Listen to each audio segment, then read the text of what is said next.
Amén. Le damos una cordial bienvenida a nuestros queridos hermanos y amigos, sí, que están asistiendo a esta su casa de oración. Amén. Les invito por favor a abrir sus Biblias y lo vamos a hacer en el libro, sí, de Apocalipsis o carta de Apocalipsis. Vamos a continuar con el estudio de la palabra de nuestro Dios y para ello les invito a abrir en el capítulo número 14. Vamos a dar una lectura del verso 14 en adelante, aun cuando ya, sí, los primeros versículos ya fueron motivos de estudio. Amén.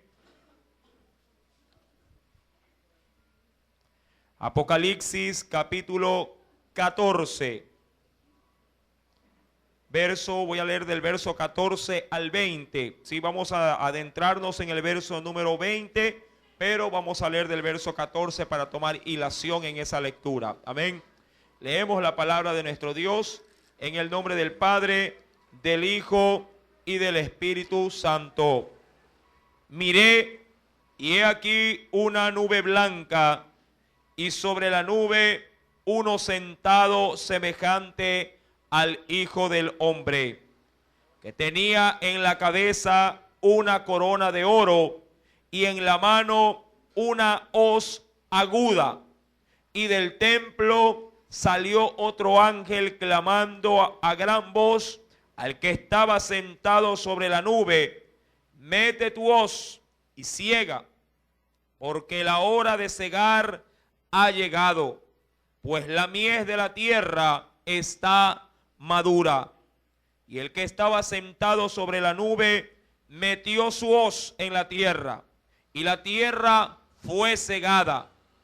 Y salió del altar otro ángel que tenía poder sobre el fuego, y llamó a gran voz al que tenía la hoz aguda, diciendo: mete tu hoz aguda y vendimia los racimos de la tierra, porque sus uvas están maduras. Y el ángel arrojó su hoz en la tierra y vendimió la viña de la tierra, y echó las uvas en el gran lagar de la ira de Dios. Y fue pisado el lagar fuera de la ciudad, y del lagar salió sangre hasta los frenos de los caballos, por 1600 estadios. Amén. Hasta ahí la palabra de nuestro Dios. Inclinemos nuestro rostro y oremos. Padre, en el nombre de Jesús de Nazaret, en esta preciosa noche, nuevamente, oh Padre Celestial, tu palabra, Señor amado, va a ser expuesta. Ayúdanos, mi Cristo amado. Permite, Padre Celestial, que esta palabra pueda hallar cabida en nuestros corazones.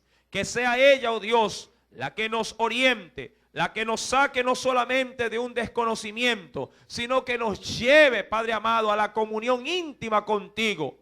Revélate, oh Dios amado, por medio de esa palabra a tu pueblo. Danos a conocer tu preciosa y buena voluntad para poder ser hombres y mujeres dignos, Señor amado, no solamente de haberte recibido en nuestros corazones, sino también de ser practicantes de este bendito evangelio. Padre, en el nombre de Jesús, aquel que ha venido atado, quebranta sus yugos de esclavitud. Aquel que ha venido, Señor, enfermo, sana, Padre amado. Aquel que ha venido atormentado, dale la libertad en el nombre de Jesús de Nazaret, y disipa de nuestras mentes todo aquello que pueda, Señor amado, Señor, de alguna manera perturbar nuestra concentración por medio, Padre amado, de esta tu palabra. Te lo pido en el nombre de Jesús de Nazaret y te damos gracias, Señor. Amén y amén. Aleluya. Haciendo un breve recuento, ¿sí?, de lo que ya analizamos el viernes anterior, en el cual se titulaba el tiempo de la siega, se pudo notar, sí, por medio de estos primeros versículos, estoy hablando del verso 14 al 19, que a Jesús se lo ve nuevamente en una visión de parte del apóstol Juan, como aquel hombre, sí, hijo del hombre sentado, el cual tenía en su mano una hoz aguda. Obviamente que él estaba dispuesto a hacer lo que su padre le había ordenado. Meter su mano y cegar la mies, dice la Biblia, la cual ya estaba madura. Ese mensaje lo recibe de parte de un ángel y obviamente, la tierra, dice la Biblia, es cegada. De acuerdo al versículo número 16 del mismo capítulo 14, y el que estaba sentado sobre la nube metió su hoz en la tierra y la tierra fue cegada. De alguna manera este texto hace y pone al descubierto lo que se refiere al rapto de la iglesia. Más adelante también dice la escritura en el versículo número 17 que salió otro ángel que, al igual que aquella primera visión del Hijo del Hombre, también tenía una hoz, es decir, un instrumento para cosechar. En el versículo número 18 menciona que este ángel tenía una hoz aguda, pero también tras de él venía otro, con poder sobre el fuego. En ese verso 18 le dicen: mete tu hoz aguda y vendimia los racimos de la tierra, porque sus uvas están maduras. Es necesario entender, mi amado hermano, que dos acciones se llevan a cabo en el capítulo 14. Primero, el Hijo del Hombre, de alguna manera cosechando lo que le pertenece, su iglesia, amén, el cuerpo de Cristo. Por otro lado, vemos también el juicio de Dios a través de una especie de vendimia, pero no para rescatar a los hombres, sino más bien para echar en los hombres los juicios de nuestro Dios, porque ellos, dice la Biblia, son justos y verdaderos. Y la tierra ha de ser de alguna manera castigada por sus obras. En el versículo número 19 menciona en el capítulo 14: el ángel arrojó su hoz en la tierra y vendimió la viña de la tierra y echó las uvas en el gran lagar de la ira de Dios. Ahora bien, entremos en estudio en esta noche. Verso número 20. Ese texto quedó a expensas de ser estudiado en esta noche. Y dice la Biblia, versículo 20 del capítulo 14: y fue pisado el lagar fuera de la ciudad, y del lagar salió sangre hasta los frenos de los caballos por 1600 estadios. Ahora vamos a analizar el texto de manera muy detallada. Primer punto, dice la Biblia: y fue pisado, ¿qué cosa? El lagar. ¿Qué era un lagar en los tiempos del apóstol Juan? Un lagar era, diría yo, conforme a la gráfica, era un lugar donde se depositaban, en la parte superior lo podría ver, depositaban uvas. Eran estanques en ese entonces de piedra, donde la gente traía la cosecha de la uva del viñedo y arrojaban las uvas, de manera, diría yo, abundante. Esto era pisoteado por los hombres, por ciertos hombres destinados para ese fin, dentro del cual, una vez pisada la uva, depositaba su líquido ya de alguna manera exprimido en otra vasija de piedra. Todo esto, mi amado hermano, se llevaba al lugar a cabo para poder extraer el jugo de la vid. Ahora bien, la Biblia dice que en el verso 20 alguien pisa ese lagar. Así como el hombre que cultiva la uva y luego quiere extraer vino de ella, tiene que hacer esta tarea de ponerse en una tina de piedra y pisarla con sus pies para desmenuzarla, para triturarla y que de ella salga la esencia del vino. Así también el verso número 20 dice la palabra que alguien va a pisar el lagar, pero de la ira de Dios. ¿Quién es ese personaje que pisa el lagar? Acompáñeme por favor a la Biblia, porque ella sí nos da la respuesta. En el libro de Isaías, capítulo número 63.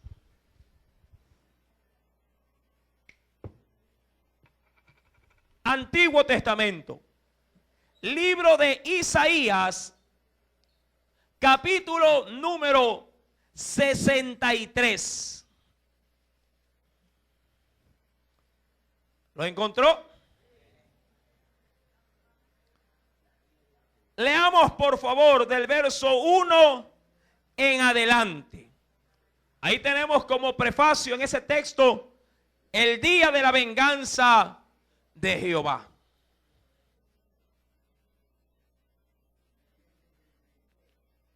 Verso 1 del capítulo 63 de Isaías. ¿Quién es este que viene de Edom? Recuerde que Edom era una ciudad. ¿Quién es este que viene de Edom, de Bósora, con vestidos rojos? Este hermoso en su vestido, que marcha en la grandeza de su poder. Y responde: yo, el que hablo en justicia, grande para salvar. Ahora, usted y yo sabemos que Dios eligió a alguien para salvar al hombre, o para salvar a la humanidad. Y ese es nuestro Salvador, Jesucristo. Ya lo vamos a ver más adelante. Verso 2. ¿Por qué es rojo tu vestido y tus ropas como del que ha pisado? ¿Qué dice ahí? ¿Qué ha pisado ese varón? Como que ha pisado un lagar. Es decir, un lugar donde se puede tratar la uva para que salga el vino. ¿Quién? Sí, ¿por cómo así tus vestidos están manchados de ese color? Versículo número 3. He pisado, dice ahí, o he pisoteado. Pero hay algo muy particular en esto. ¿Qué dice el texto? He pisado yo solo el lagar. No 2, no 3, no 5, no un ejército. Él solo ha pisoteado ese lagar. ¿De quién? De la ira de Dios. ¿Cómo poder entender, sí, ese texto en su gran magnitud? Acompáñeme por favor al Evangelio de Juan, capítulo número 5. Evangelio según San Juan, en el Nuevo Testamento. Evangelio de Juan, en el capítulo número 5, nos dice el Señor, en el verso número 21 al 22. ¿Lo encontró? Veamos si concuerda lo que se dice en Isaías y lo que dice el Nuevo Testamento en el Evangelio de Juan. Porque el Padre, ¿qué dice ahí? Ponga el asunto a esto. El Padre a nadie juzga, sino, verso 21, porque como el Padre levanta a los muertos y le da vida, así también el Hijo a los que quiere da vida. Verso 22. Porque el Padre a nadie juzga, sino que todo, ¿qué dice? Todo el juicio, ¿a quién se lo ha dado? ¿Quién sí tiene delegado llevar el juicio de nuestro Dios? ¿Quién dice? ¿Qué dice el verso 22? Todo el juicio se lo ha dado ¿a quién? Al Hijo. Si Dios le ha dado esa potestad a su Hijo, es decir, de ejecutar su juicio, obviamente que Isaías revela que ese juicio de Dios es llevado a cabo por una sola persona. ¿Quién? El Salvador de nuestras almas. Así como Cristo, o por medio de Él, la iglesia es rescatada del lagar o de la ira de Dios. así también por medio de Jesús, la ira de nuestro Dios será también otorgada a los hombres que rechazaron la gracia, y Cristo llevará a cabo el juicio de su Padre Celestial.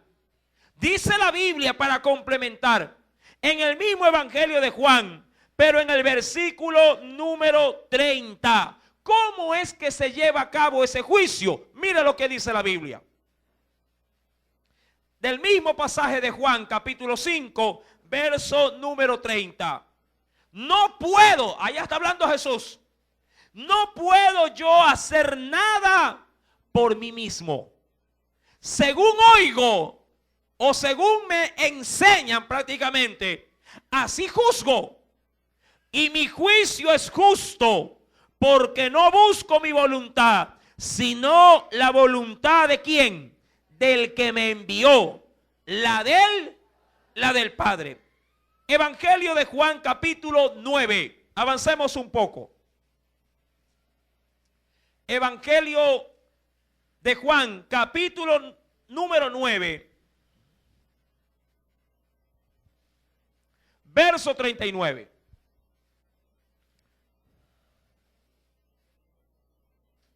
Muchos dicen que Jesús solamente vino a dar amor y salvación. También vino a otra cosa.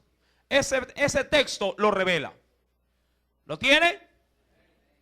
Dijo Jesús: para juicio he venido yo a este mundo, para que los que no ven, vean, y aquellos que dice, y a los que ven, ¿qué cosa?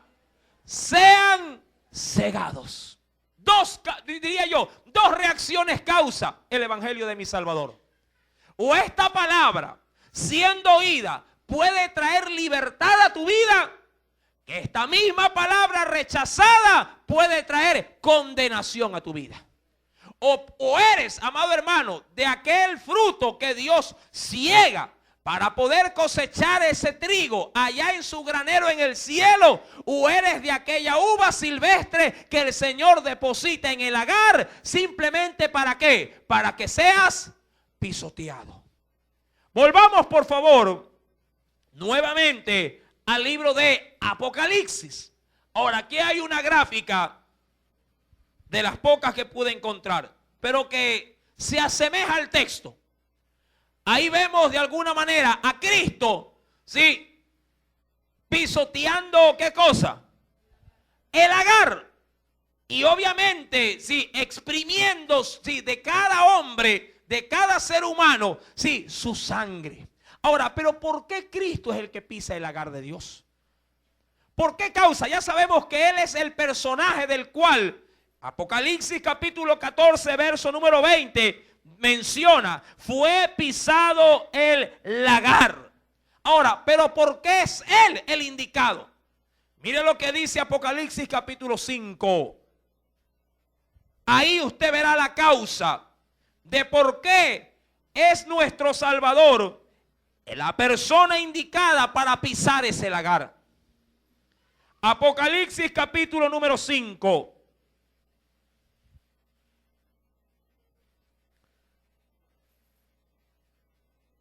Verso número 6, y me salto del 6 al verso 9.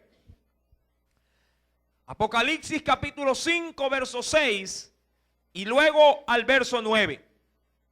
Miré y vi que en medio del trono y de los 4 seres vivientes y en medio de los ancianos estaba en pie. ¿Quién? Un cordero como inmolado. Recuerde que ese cordero, de acuerdo a las profecías bíblicas, era nuestro Salvador.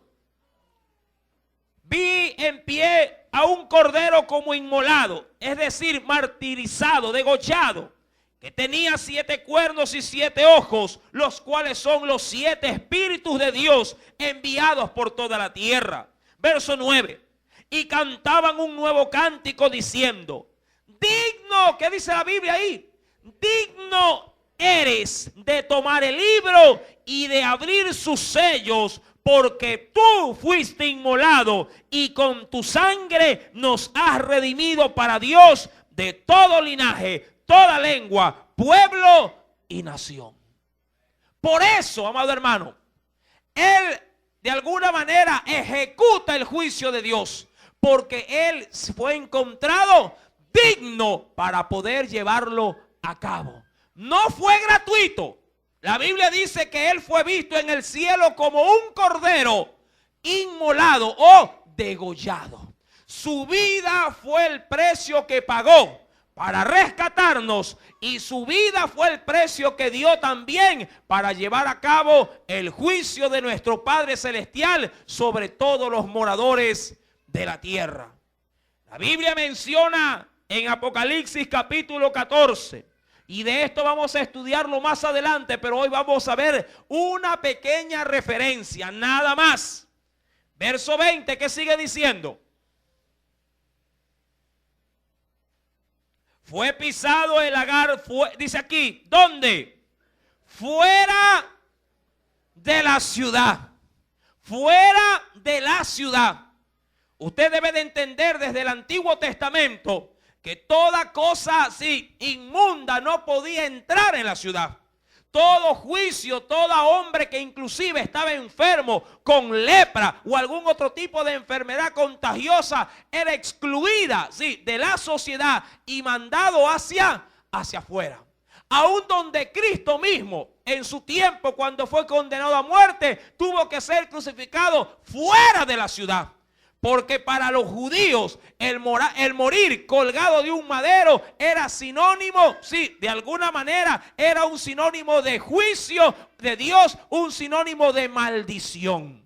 La Biblia menciona que ese juicio donde se va a llevar a cabo va a ser llevado a un lugar fuera de la ciudad. Muchos estudiosos bíblicos mencionan que ese lugar es básicamente el valle de Meguido. Muchos de ustedes que suelen comprar o adquirir películas cristianas han podido, sí, ver la batalla del Armagedón. Este es el lugar en el cual se llevará a cabo una gran matanza mundial, tal como nunca la ha habido. Nuestro Dios ejecutará un juicio, sí, de una manera así sobrenatural. Este es el valle de Meguido. Aquí dice la Biblia, este lugar queda fuera de la ciudad. Dice la Biblia en el verso número 20, y del lagar.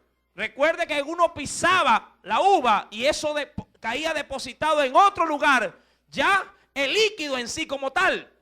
Verso 20, y del lagar, ¿qué salió? ¿Qué salió? Vino. ¿Qué está pisoteando el cordero? Uvas. No, está pisoteando vidas. Está destruyendo a sus enemigos. Todo aquel que se opone a Dios, todo aquel que resiste a Dios, todo aquel que no entrega su vida a Cristo, no le pertenece a Dios, le pertenece a Satanás. En Dios no hay bandos medios. O somos propiedad de Dios o somos propiedad del diablo. Nadie puede decir como ser humano, yo estoy en la mitad. Estoy con un pie de un lado y un pie con el otro. Amado hermano, no se puede servir a dos señores. O se amará al uno y se rechazará o se menospreciará al otro. O somos de Dios o somos propiedad de Satanás. ¿Quién es tu dueño? ¿Ah? ¿A quién le perteneces? La Biblia menciona que de ese lugar salió sangre hasta los frenos. ¿De qué? Es decir, hasta las riendas, ¿sí?, de aquellos que manejan caballos. Usted sabrá que los jinetes tienden, sí, a poner en la trompa del animal, sí, cuerdas o mordazas en el hocico a manera de riendas, con lo cual pueden manejar, sí, la voluntad de ese animal. Si alan la rienda, el caballo tiende a ¿qué? A detenerse. Sueltan la rienda, el caballo comienza a galopar a paso ligero. Si comienzan y le dan con las espúas, sí, le dan en los costados, ¿qué hace ese animal? Sale en carrera. La Biblia menciona que es en ese lugar donde la sangre de todos aquellos que son pisoteados por nuestro Salvador, llegará su sangre ¿hasta qué nivel? Hasta la altura de de las riendas de los caballos. Usted sabrá que estos animales no son animales pequeños en estatura. Son animales que logran tener en su altura, diría yo, entre lomos, cerca de 1,50 m a 2 metros de altura. Son animales extremadamente grandes. La Biblia da una medida, por cierto. ¿Qué dice la Escritura? Y del lagar salió sangre hasta los frenos de los caballos. ¿Cuál es la medida? Por 1,600 estadios. Antes de analizar esto, acompáñeme por favor a la carta de Joel en el Antiguo Testamento. Antiguo Testamento, libro de Joel.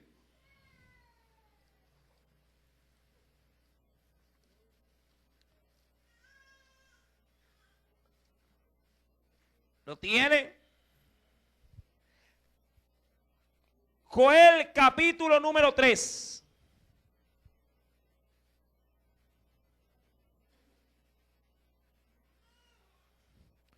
Verso número 13 y 14. Complementemos lo que dice Apocalipsis 14:20. Joel capítulo 3, verso 13 al 14. ¿Lo encontró? Echad la hoz o el instrumento de la siega, porque la mies, ¿cómo está ya? Está madura, está lista. Venid, descended, porque el lagar, ¿cómo está? Usted sabe que todo lagar, de acuerdo a las gráficas que hemos visto, tiene una medida. Tiene una medida. Y usted no puede echar sobre esa medida más uvas, porque entonces, ¿qué pasaría con las uvas? Se desperdiciaría. Eso es como tratar de llenar un vaso que ya está lleno. Si usted tira más líquido en ese vaso, ¿qué pasa con el agua? Se rebosa, se desperdicia. Ahora, dice la Biblia que ese lagar, sí, va a ser instrumento de juicio por una circunstancia. ¿Por qué? Porque está, ¿qué dice la Biblia? Está rebosado, está lleno. Versículo número 13. Rebosan las cubas, dice ahí. Recuerde que las cubas es sinónimo de el tonel. Rebosan los toneles, porque mucha es la maldad de ellos. ¿Por qué el Señor va a ejecutar su juicio? Va a pisar, va a destruir, va a traer muerte. ¿Por qué? ¿Porque Él es malo? No, porque el hombre ha aumentado en su vida la maldad. Y una vez que la maldad llegó a su colmo, Dios tiene que operar en juicio y en justicia contra sus adversarios. Así como en los tiempos de Noé, la maldad del hombre, es decir, superó los límites. Dios tuvo que llevar a cabo su juicio por medio de ¿qué? Del diluvio. Así como en Sodoma y en Gomorra. ¿En qué otras ciudades más el Señor ejecutó su juicio? Adma y Seboín. 4 ciudades fueron destruidas cuando llovió fuego del cielo. También la maldad de los hombres llegó hasta punto delante de Dios. El Señor envió ángeles, comprobó la maldad de la gente y los mató a todos. ¿Qué ciudad se libró? Zoar. Sí, porque ahí decidió quedarse Lot. Verso número 14. Muchos pueblos, ¿en dónde? ¿En dónde? Muchos pueblos en el valle de ¿qué? Es importante el sinónimo que se le da ahí. En el valle de la decisión. Amado hermano, ese lugar está lleno de gente que tomó una decisión. ¿Cuántos se recuerdan si el mensaje que le dio el profeta Elías al pueblo de Israel cuando estaba en el monte Carmelo? ¿Qué les dijo? ¿Por qué claudicáis entre dos pensamientos? Si Jehová es Dios, seguidle. Pero si lo es Baal, id en pos de él. Ahora, ¿qué quería el profeta del pueblo? Que tome una decisión. Todos los pueblos que se congreguen, que se van a congregar en este lugar, han tomado una decisión. ¿Qué decisión tomaron? Rechazar la gracia de Cristo y volverse a sus pecados para vivir conforme a sus perversas obras. Recuerde lo que dice el Evangelio de Juan en el capítulo 3, no en el verso 16, en los versos posteriores. Los hombres no vienen a la luz. ¿Para qué? Para que sus obras no sean reprendidas. Por eso mucha gente, no quiere aceptar a Cristo. Por eso mucha gente cuando se le predica, le cuesta dar el paso de decisión. ¿Por qué? Porque sabe que si tiene 3 mujeres, tiene que quedarse con una. Porque sabe si tiene un ingreso por la izquierda, tiene que cortarlo y conformarse con el sueldo básico, pero honesto y bien ganado. Eso, amado hermano, a muchos les tiembla el poder tomar una decisión. Ese lugar es conocido de acuerdo al verso 14. Muchos pueblos en el valle de la decisión. Porque cercano está, óyelo bien, no está tan lejos. ¿Cómo lo ve la Biblia? Cercano. Cercano está el día de Jehová. ¿En dónde? En ese valle. En el valle de la decisión. Avancemos al capítulo 14 de Apocalipsis. Verso número 20.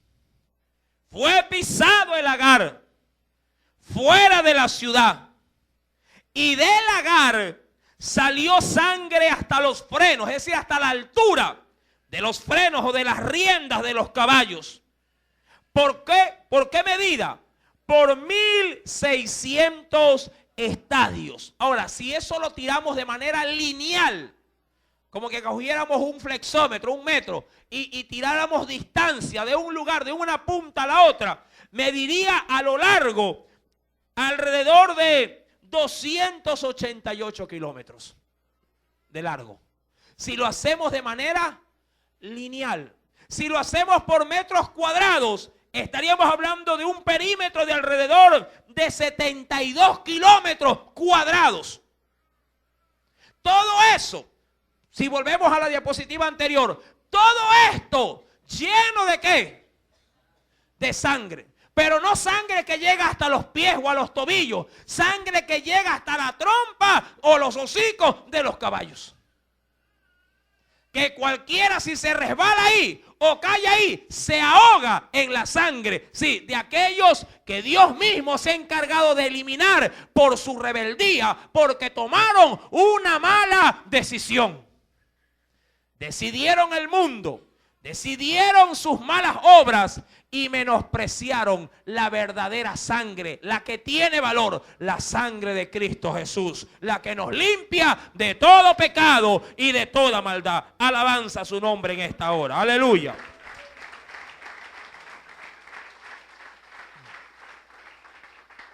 Ahora bien, eso referente al capítulo 14, verso número 20. Ahora, en el capítulo 15, recordemos que a la entrada de cada capítulo, ¿qué pasamos? Una breve proyección, ya la vamos a pasar, pero en la parte final. Pero veamos hasta este momento el escenario, en el cual nos encontramos. Recuerde, el apóstol Juan es el intermediario que Dios utiliza para darle a conocer ¿qué cosa? Las revelaciones de aquello que habría de suceder. Recuerde, mi amado hermano, que las trompetas de Dios ya han sido tocadas. Básicamente, Dios va a empezar en el capítulo 15 los 3 años y medio que se logran considerar como el tiempo de la gran tribulación. El tiempo de la gran tribulación. Es justamente en esos últimos 3 años y medio donde el anticristo, el falso profeta, sí, el mismo diablo, Satanás, la bestia, como usted la quiera reconocer, sí, está gobernando el mundo entero. Es justamente en ese tiempo donde Dios en el capítulo 15 nos va a dar a conocer la ira a través del derramamiento, sí, o del volcamiento, sí, de las 7 copas de su juicio. Cada copa en el capítulo 15 va a traer una sentencia en contra de los hombres. La primera copa, sí, a todos los seres humanos les caerá, dice la Escritura, sí, úlceras. En la segunda copa el mar se convertirá en sangre. En la tercera copa los ríos también se contaminarán y sangre vertirá de ellos. En la cuarta copa el sol va a producir, sí, rayos tan intensos que todo hombre será calcinado, quemado en su piel. La quinta copa, sí, del trono de la bestia vendrán tinieblas sobre la tierra. En la sexta copa, el Éufrates, el gran río Éufrates, se secará. ¿Para qué? Para darle paso en ese lugar a los ejércitos para que se reúnan en la batalla del Armagedón. Y en la séptima copa, el Dios Todopoderoso hará que esta tierra tiemble cual nunca ha temblado hasta el día de hoy. Si la medida en la escala de Richter llega a 10, en ese gran terremoto no habrá escala que pueda medir la magnitud, sí, en que Dios hará temblar esta tierra. La Biblia dice que la tierra va a salir o va a ser removida de su eje en el cual se encuentra. Como para que usted se dé una idea. Dios moverá los cimientos de la tierra y todo esto para ejecutar sus juicios. Ahora sí, dicho esto, ayúdeme con las luces de adelante para poder pasar el video introductorio del capítulo número 15. Pongamos atención.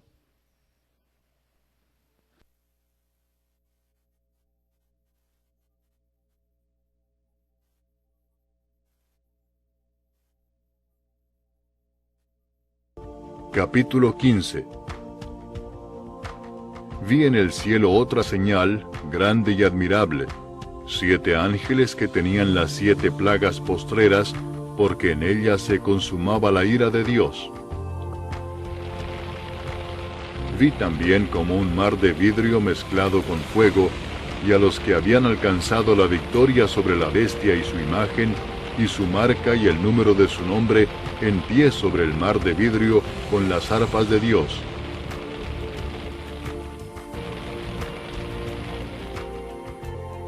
Y cantaban el cántico de Moisés, siervo de Dios, y el cántico del Cordero, diciendo: Grandes y maravillosas son tus obras, Señor Dios Todopoderoso.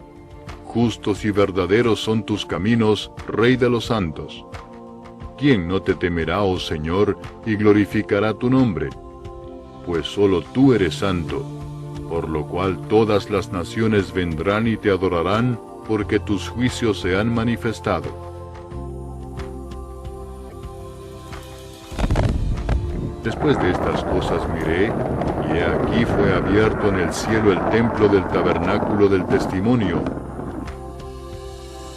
Y del templo salieron los 7 ángeles que tenían las 7 plagas, vestidos de lino limpio y resplandeciente, y ceñidos alrededor del pecho con cintos de oro.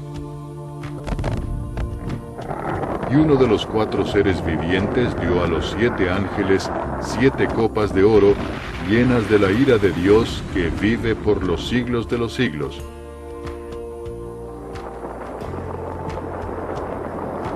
Y el templo se llenó de humo por la gloria de Dios y por su poder, y nadie podía entrar en el templo hasta que se hubiesen cumplido las 7 plagas de los 7 ángeles.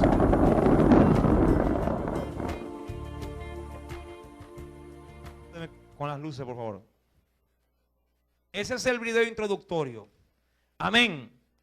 Mas sin embargo, mi amado hermano, sobre el capítulo 15, debemos de entender que esas copas que van a ser derramadas, cada una de ellas tiene un gran significado, del cual el próximo día viernes lo estaremos analizando con la ayuda del Señor. La gloria sea para el Padre, para el Hijo y para el Espíritu Santo.